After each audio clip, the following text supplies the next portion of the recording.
नमस्कार माझ्या सर्वांना. मी शिवानी. गावाकडच्या स्वादमध्ये आपलं खूप खूप मनापासून स्वागत आहे. तर आज मी तुमच्यासोबत शेअर करत आहे आमपन्नाची रेसिपी, ज्याला आमरससुद्धा म्हणतो.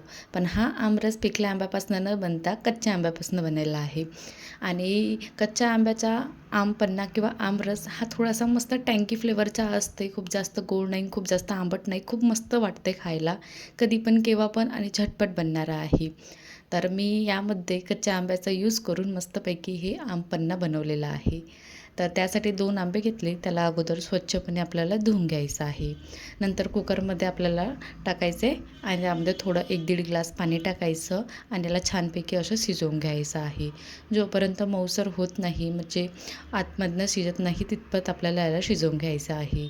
शिजल्यानंतर एकदा चेक करून घ्यायचं की बरोबर शिजले आहे की नाही शिजले आहे. थोडे कडक असेल आणखी थोडेसे, तर एकदा आणखी थोडंसं शिजवायला ठेवून द्यायचं. नंतर शिजले असेल ना, तर याला पाण्यामध्ये थोडं 5-10 मिनटं थंड होण्यासाठी ठेवून द्यायचं. कारण की थंड झाले ना, तर इझिली आपल्याला त्यामधला असलेला गर ना काढता येते. नाहीतर हाताला थोडे चटके लागते. लास्ट टाईममध्ये मी जेव्हा कढी केली ना, तर त्या टाईमाला मला खूप जास्त म्हणजे चटके लागल्यासारखे लागत होते. कारण की मी पाण्यामध्ये ठेवायचं विसरून गेली होती. बट ह्यावेळेस पाण्यात ठेवलं तर इझिली आपल्याला जो गर आहे ना, तो काढता येते आणि हातसुद्धा तेवढे जळत नाही. तर अशा प्रकारे मी दोन्ही आंब्याचा जो गर आहे ना, तो चमच्याने आणि नंतर हाताने काढून घेतलेला आहे. अशा प्रकारे काढून घ्यायचा आणि थंड्या पाण्यामध्येच काढायचा आणि नंतर आपल्याला यामध्ये आणखी थोडंसं पाणी टाकायचं आहे.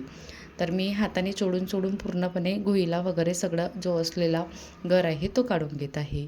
नंतर एकदा आपल्याला हे थोडा घट्ट आहे, त्याला थोडा पातळ करायचा आहे, म्हणून एकदा आणखी थोडंसं 1-1.5 ग्लास पाणी घ्यायचं.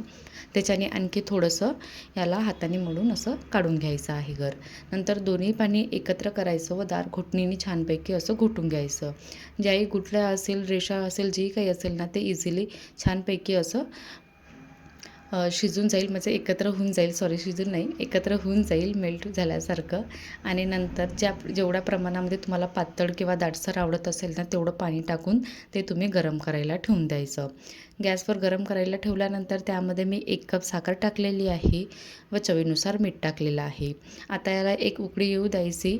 छानपैकी अशी उकळी आली की तुम्ही तसं पण डायरेक्ट असं खाऊ शकता, म्हणजे पिऊ शकता.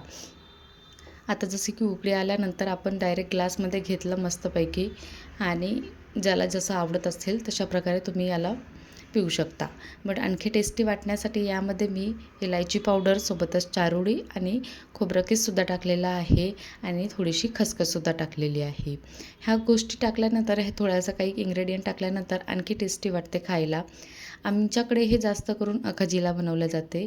बट त्या दिवशी अखजीच्या वेळेस मी तुमच्यासोबत ही व्हिडिओ शेअर करू नाही शकली, म्हणून आत्ता बनलं. कारण की आता आंब्याचा सीझन आहे, तर कधी पण आपण केव्हा पण आवडेल तसं बनवू शकतो. तर घरी आंबे होतेच म्हणा, तर मी आत्ता तुमच्यासोबत शेअर केलेला आहे. अखजीला नाही बनवला असेल तुम्ही अशा प्रकारे, तर असं बनवून एकदा तरी ट्राय करून बघा. खूप मस्त वाटते खायला. मी सायंकाळच्या टायमाला बनवला होता आणि सकाळपर्यंत तो अर्धा खतम होऊन गेला. तर जेवढा होता तेवढं तुमच्यासोबत मी शेअर केलेला आहे. आणि अशा प्रकारे आमरस किंवा आमपन्नाची ही रेसिपी तयार झालेली आहे. कशी वाटली तुम्हाला आजची रेसिपी? आवडली असेल तर बनवून बघा आणि माझ्या चॅनेलला सबस्क्राईब करायला विसरू नका. अशाच रेसिपी बघत राहा, एन्जॉय करत राहा. चला तर टेक केअर, बाय.